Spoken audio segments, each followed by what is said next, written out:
Pan Am had been in service in 1957 as the world's most experienced airline, and they really did believe that they were ahead of the whole industry, and they were the pioneers and leaders throughout the world, which in many ways they were, of course.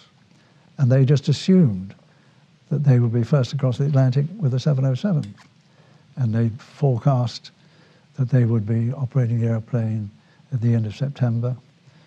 And BOAC hadn't even taken delivery of the airplane by then. And then suddenly BOAC received agreement from the Port of New York to operate, and normally that would take a few days to settle down, but BOAC had the permission, and the very next day they started operating, which really took the wind out of Pan American sails, which upset them enormously because they perceived themselves to be the world leaders. They were due to start to London in November. So BOAC starting from London on October the 4th was a month earlier, which is considerable.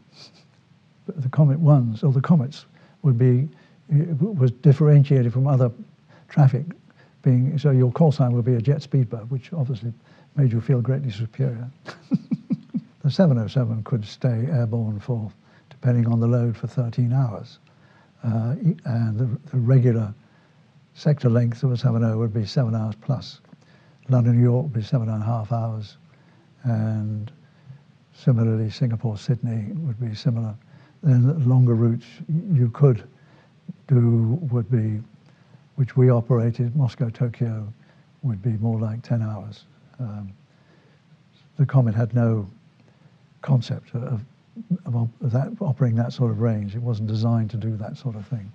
So when the 707s came along, there was no comparison economically with the Comet. And of course, the 70 could carry over twice the number of passengers, so economically, the life of the Dural Comet was limited.